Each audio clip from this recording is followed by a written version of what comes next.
Welcome to the new Cyber Frontier, bringing you the latest news on the local Colorado economy and initiatives that focus on the development of cybersecurity economics. You don't have to be a computer or cybersecurity expert to get plugged in. Your host, Chris Gearhart, brings it straightforward, asks the tough questions, and brings the cyber world to a level of understanding for everyone. Chris is personable and opens up with our guests on issues we all would like to see addressed. You can find us on the web at www.newcyberfrontier.com. Now join our host as he introduces the topic for today's new Cyber Frontier. Today we have a guest. We have Cindy Thornburg, who is the president of the Information System Security Association, ISSA, the local chapter here in Colorado Springs. Welcome, Cindy. Thanks for joining today. Thank you. Well, we are interested in the things that you have going on and your members in Colorado Springs, because we're really kind of focusing on this effort, economic development in Colorado. One of our last podcasts was with the Office of Economic Development. Found some great insight about what they're doing as far as seeding things in this state. But Cindy, tell us about ISSA, what size you are, what types of things you do, and how many members you have, and how people can get involved, I guess, to start with. Okay, the local chapter has been here for 25 years, so we are well established, have seen a lot of the changes. We have members that have been there for a long time, and we have members that are brand new to the field. We currently have over 410 members. That does fluctuate because some of our members are military, so they come and go. Mm-hmm. This chapter, the local chapter, is about networking, about talking cybersecurity, whether it's in the technical field or the policy side. So we hit the whole gamut. We have people interested in all aspects of it. Our chapter meets at least once a month, whether it's a dinner meeting or a lunch meeting, and there are a few months during the year that we have both of them to get to everybody, the people that can take an hour off for lunch or more for a meeting, and then the people who can't, then we have the dinner meeting so they can attend and get the similar information. We provide two conferences during the year, one in the springtime, which we've partnered with UCCS, and that's a one-day conference that we put on about cybersecurity. Mm-hmm. And then we also do a conference with Federal Business Council, and that is a two-day conference. It started out with two-day conference, one major area to speak. We are now into 3 different areas or tracks that we do offer or will be offering to include some very important keynote speakers. Yeah, and that's coming up here late summer. That will be August 24th and 25th of this year down at the Hilton Doubletree off of Lake Avenue. Do you have a lot of people come from out of town for that, or do you think that's more of your members? What's your The population is local cybersecurity professionals, but we do have people that come from out of state, whether it's New Mexico. They do come up here for that conference also. Okay. And so not too much like international flying in. Have you got that type of attention, or is it? Not at this time, but that doesn't mean we're not trying to get there. We're getting there, huh? That's awesome. So ISSA is a national organization, quite a few chapters around the country. I know I was a part of it back in the early 2000s when I was going to school here at Colorado Tech for quite a few years. And then I looking to get back involved. We were just talking about that before. The last time we talked to Cindy, I was like, I'm going to become a member here so I can start going to events. And yeah, that needs to still happen. But we definitely will get plugged together. So tell us about what types of things you're doing in this local community and local area for cybersecurity. We'll be right back with the rest of today's show right after these brief messages from our sponsors. Cyber Resilience Institute helps build strong cyber communities designed to prevent members from attack. Like building a neighborhood watch, it takes coordination and a sharing community to protect our identities and valuables in the virtual world. Typically, we hear that organizations know they need to do something to protect their cyber assets, but don't know where to begin. Let Cyber Resilience Institute help your community create an action plan. Cyber Resilience Institute will build your community or business marketplace so that it is designed to support a collective cyber defense. Contact them for more information at cyberresilienceinstitute.org. In this local community and local area for cybersecurity? Okay, for the local area, we do have a lot of things that we have done, are going to do, are doing. The first, I think, most important, that we started up a couple years ago doing a mentorship program with UCCS. So members of the chapter will meet with the Pikes Peak Chaos, which is UCCS cyber group, and talk to them, these college students, about cybersecurity paths that they can take, whether it's in security or even if they're into software engineering, how security plays into that, so that they get a focus, a different view of what they're doing. So that has taken off. We are working with Colorado Tech University to get with their students. We are also trying to work with, and in the process of working with the high schoolers in District 49 is our starting point. They seem very interested in us talking to both the teachers that are teaching computers and to the students who are taking it, in the different paths that both of them can go down. And especially with the teachers, if they're teaching computer science and not actually working into the field, they start losing what's going on in the field. And as a chapter, we can help keep them up to what's going on. They can hear their conversation, they can be involved in the conversation, then be able to relate that back to their students. And you offer a lot of training programs for... We do. We do have several training programs that we are offering.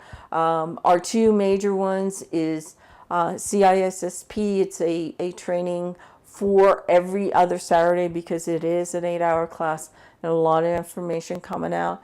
And then we also do Security Plus. We just expanded to a 2-day program because it has increased in their difficulty in taking that test.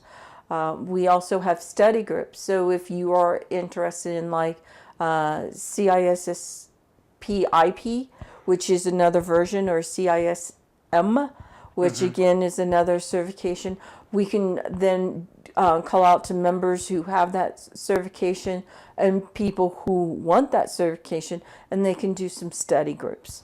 So you're not about the certifications in fact, but networking, bringing people together, support for people who want to achieve these type of things in their career. That's what I'm hearing? Correct. We're not about you have to have the certification. We're about if you're interested in the certification, we have people who hold that certification and can help you with any questions, or actually just go over the material with you. There's a lot of training programs out there. We, on our website, we do have a very good website. It does offer training, and we show our training, and then we also show other training that you can go out and pay for, and then some free training out there. So most of the people can do great by watching YouTube or going online looking at some free courses, but sometimes there are things that just don't click in their mind, and this gives you an opportunity to talk to somebody in the field, someone who holds that certification. Okay. So there's a lot of talk lately about, cybersecurity has been such a technical profession. And I'm hearing computer science, I'm hearing technology people, people looking for that credential. Is there any thoughts you have, or what do you guys do to link in, the decision makers, the business side of things? You did say that you had a lot to do with policy, which kind of is the technical cross to some of those organizational things. But as far as if we said that, how can we reach out to bridge the gap between the technical people who seem to talk one language and the business people who talk another, but yet the decision making and a lot of the checks are written from the business side? How do we bridge that to kind of make this cybersecurity thing mainstream? That is one of the things that we continue to work with. When you talk to computer personnel on a general field, especially the techies, they always want to talk technical terms and how they do things and use all those great and wonderful acronyms, bios and O's and ones, because they are comfortable with it. So in our organization, what we try to do is bridge that gap and give them some instructions on, yes, understand you like that technical field. If you want to work it, you can work in that field and never have to talk that language. However, if we as professionals do not have individuals that are willing to bridge that in talking to management, and high level VP, director level language, then we're never going to survive. And I think that is coming to a realization to some of the mature individuals in the cybersecurity. They have to learn how to talk to their bosses, how to talk to the director, and what terms they have to use. They have to be able to explain return of investments. They have to explain how this product or why things have to be done, and even because these are normally things that are not tangible, and it's very difficult for a manager, for a owner to understand the difference, understand what he is getting for the money he's putting out. So we're looking at, on the technical people side, maybe some interpersonal skills that go along with working with management. What are we doing? I was talking to UCCS, some decision makers the other day, and they talked about how all their training programs for cyber are in their computer science, their IT department, their engineering department. And I said, well, what are we doing to talk to the business people? Because we have to bridge that gap from both directions. And what's your thoughts in that area? I think it's very important that the colleges require them to bridge that gap. Even if they're in a technical side, if you are in a software development and you're writing software, how are you going to present that to sell it? And that is something the instructors, the teachers, the professors can get these students more involved in presenting their product to a non-technical person. And the more exposure they have on that, I think will help them out a great deal to be able to say, this is my product, this is what it will do, and this is the advantage it will give you. So it's teaching them to be comfortable in coming out of their shell. A lot of technical people, they're technical because they like their computers. And we've got to expose them a little bit more.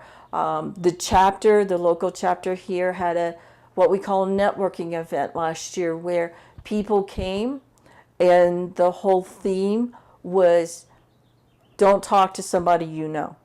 So talk to someone different. And then we had... So how did that go?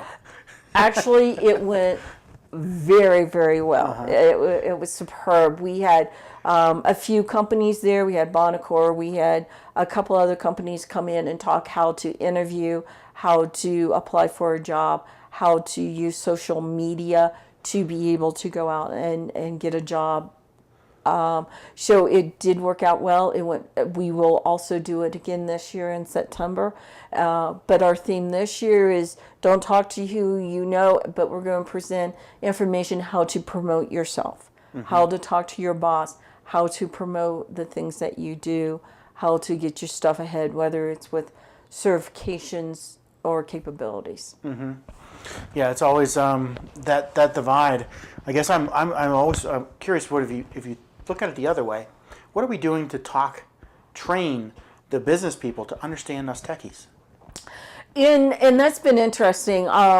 With my career path that I have chosen, the senior leadership I've dealt with have grown up with no technology, and they've had to learn it, and they either like it or they don't, typically.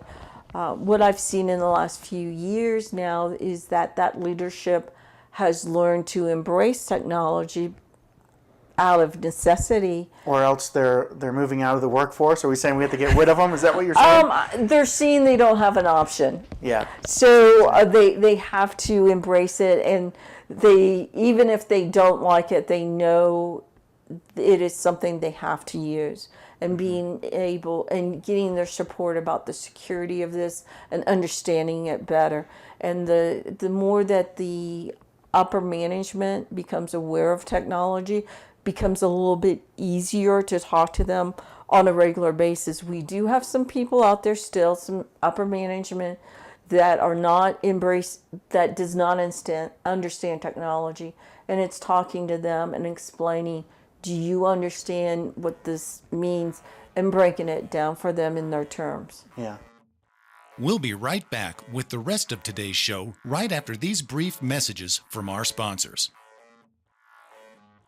Cyber Resilience Institute helps build strong cyber communities designed to prevent members from attack. Like building a neighborhood watch, it takes coordination and a sharing community to protect our identities and valuables in the virtual world. Typically, we hear that organizations know they need to do something to protect their cyber assets, but don't know where to begin. Let Cyber Resilience Institute help your community create an action plan. Cyber Resilience Institute will build your community or business marketplace so that it is designed to support a collective cyber defense. Contact them for more information at cyberresilienceinstitute.org. Something I've noticed, I've been attending cybersecurity conferences for the last 10 plus years, and I see the average age getting older every year. We don't seem to be engaging like the millennial and younger generation. Do you see that same thing with your members and your base there? Then that you are correct. We are. 3 years ago, our president Pat Laverty noticed there were way too many gray hairs out in our audience, and that's when our mentorship program and getting involved with UCCS started to be a priority for the chapter. Is that we need to have these younger individuals come into the chapter. It is. Have we determined why? Do you have any ideas of why that engagement's not happening? I believe. I mean, other than, you're looking now at younger kids, K-12, college, coming into the workforce, but there seems to be like a 20-some, 30-some-year-old people. That gap is missing. I agree. I think part of it is when you're in your 20s and 30s, and I think sometimes we as mature adults forget, your focus is working and enjoying life, not belonging to an organization. And so that's an age group that is going to be difficult to get involved totally with a chapter. Being a member should not be that bad. Come talk to people, learn. But do you think this is a cultural difference? Because, obviously, I talk to these kids. They're very tech savvy, and a lot of them more so than people you have in these seasoned positions. But it seems like the disconnect for me is, or to me, and this is just, I'm curious if you can vet this, is that there's a cultural difference, that the view on belonging to an organization and taking ownership of a vested organization doesn't resonate with them because of cultural reasons.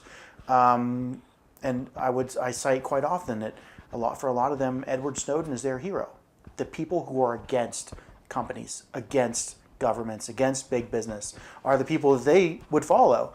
But yet cybersecurity as an industry seems to be in support of that opposition.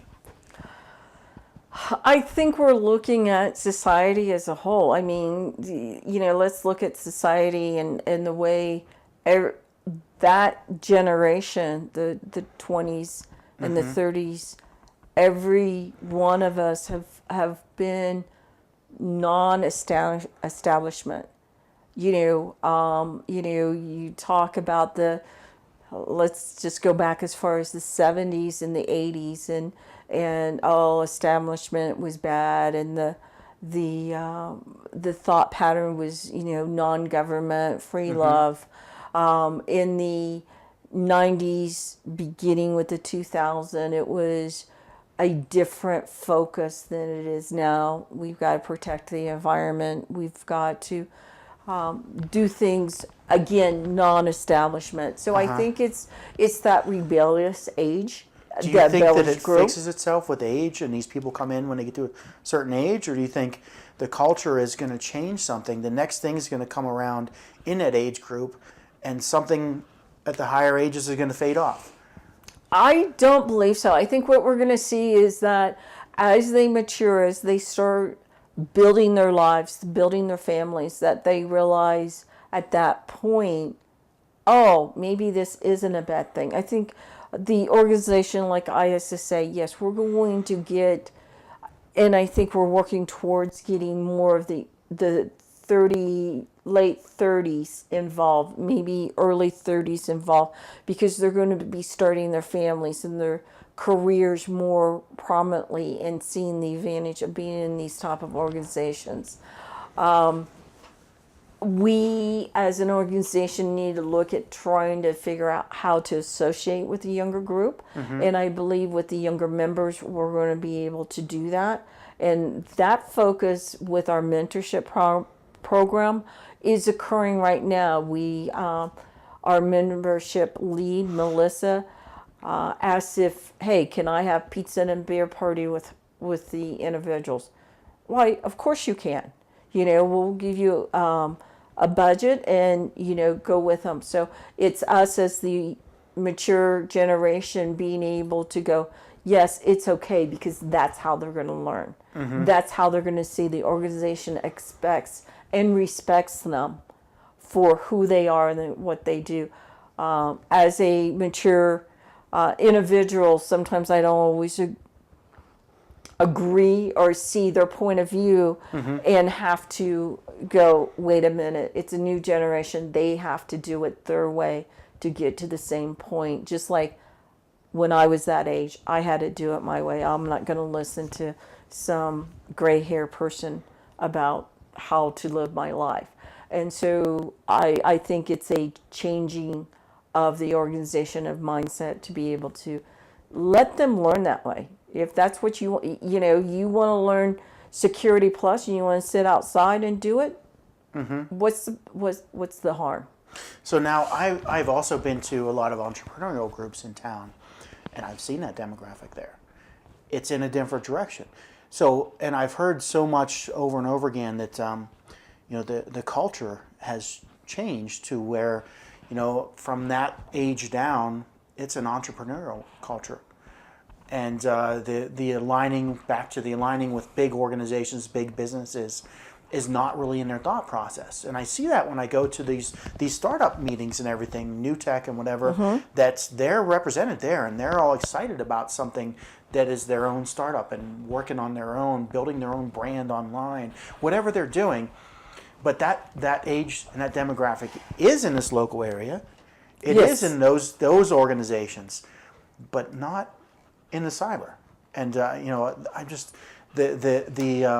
even the leadership that I've talked to for the NCIC and the effort here in the Springs, there's not really a good answer to how to combine this. So I think a networking group like ISSA could be a good bridge in this area. And that's kind of why I'm bringing this to your attention, that we've heard this repeatedly. Those people are engaging in business, but cybersecurity doesn't seem to be their interest. And how can we kind of fix that? And I think part of that is letting them know how much actually cybersecurity is involved in their business. They are looking at being their own person, which we all did at that stage. And the population today of that age is probably smarter than we were at that age. And she would say, hey, look, we're not going to tell you how to do it, but come talk to us. And being able to discuss that. We've had Pikes Peak Chaos come and talk to our meetings. And the welcome they got was just wonderful, because they were able to present their material to us and was very accepted by our members. And I think they're a little bit scared about doing that. Are they going to accept me for being so young, teaching, you as a mature cybersecurity, something new, something different?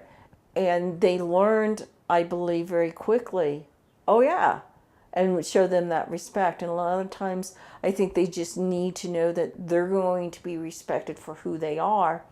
And in ISSA, Colorado Springs, they will be. We're not going to put them down. There are different opinions and different ideas. And I think we're acceptable to that and like to listen to those new ideas. You know, that's an interesting thing that you just said, is the acceptance factor. Because I know at a rather young age, I was presenting and speaking on cyber topics, and that was the toughest audiences you could ever imagine. I mean, those people who all kind of viewed themselves as an expert, we'll say from the old guard, looked at me with crossed arms, not a peep out of the audience, and I didn't know how I was accepted. And you know, there were some important things that we were getting across in those, but yet the audience was very unreceptive, and I think that's a good thing to kind of focus on. So that's a good direction. I like that. Oh, good. Well, and having been a parent and now a grandparent, one of the things I've learned that you've got to accept them for what they are. I've worked with the military for a very long time, and each time a new soldier comes in and they got another idea, it actually makes me think, okay, did I miss something here? Will this work? And give them the prop and the credit of bringing up new ideas. They do have some great ideas. You should not just throw them away that, no, this won't work, but look at it a little bit deeper, talk to them. And then if it needs to be adjusted, talk to them why and work with them and let them come up with that idea also. Yeah. Well, good. So now ISSA, anything you want to put out that you could use help with, or that you want to get involved with, people you'd like to reach if they're listening to this that would say, hey, contact you because you're looking for this type of... Actually, if anyone's interested in what the chapter does, what you think we can help you with, or if you have any questions, definitely get a hold of the chapter. We do have a website, issa-cos.org, O-R-G. You will find us out there. There is a place on there to contact the board. Send us an email. If you're interested in training, if you're interested on having a mentor or being a mentor and you're part of the chapter, definitely come in. Let us know. We'll get back with you. It is a good place to come in. And what does membership fees? How much you charge? How often is it yearly renewal? There is a yearly membership fee. We belong to an international organization, and that is $90 to belong to them as a general member. We also have student membership, and then we have what's called a freedom program. And what that is a student that's in college that is not working into the IT field. Their membership is paid by International. Our cost as far as Colorado Springs is an additional $25. That comes back to us, and then $90 stays with International. And I would recommend any student that is not a technology to join ISSA and to start understanding what security is and how it touches their organization. That's where it's the biggest need, I think, is those people that maybe not be technical. And you know, you're reaching the technical, they want to group together because they want to, but really this needs to reach those people that, you know, are business majors or human resource majors. Come join the ISSA and get plugged in, because the future world of virtuality is not going away, and you're the important bridge if you learn, you know, how to connect with the technological piece. And there may be a meeting that's, and in those aspects, one meeting may be totally not your cup of tea. We do have some information. I am not into technology. I am not a technical person. I can do it. It's just not something I really enjoy. And we had a meeting where they were talking about virtual switches and routers and networking. And it's like, that's really nice. I'm glad we had an audience full of individuals. Just was not my cup of tea, and that's fine, because the next meeting was how to look at a system, look at vulnerabilities, do risk management. That I was interested in. So it's not necessary that you have to come to all the meetings. Come to the meetings you enjoy, you want to hear about. You may want to try some of the other meetings. You're thinking, I really don't like that. And you can be surprised, oh, that is interesting. I want to learn more about that. Yeah, and just come to get plugged in with what's going on in the local area. It's a great resource and networking event for that. Get plugged in with the local area, get plugged in with people who have the same interests, and we'll talk to you about your interests, whether they're currently involved, was involved. We've got people from every aspects of cybersecurity, whether it's in the non-technical side to the extreme technical side, such as we have ethical hackers, we have people who have their own business to do penetration tests, do a risk analysis. We have the whole gamut. All right. Well, thanks for joining today, Cindy. Cindy Thornburg from ISSA, the president of the local chapter. And we definitely appreciate all your insights. Oh, you're welcome. Glad to be able to do this. All right. All right. Have a nice day. Thanks a lot. Thank you. We hope you have enjoyed this episode of New Cyber Frontier. Remember to get involved. Often we think that someone else will handle privacy and security in the virtual world, but you are the only one truly in command of your virtual fate. Join our mailing list so we can keep you informed of breaking news and new releases.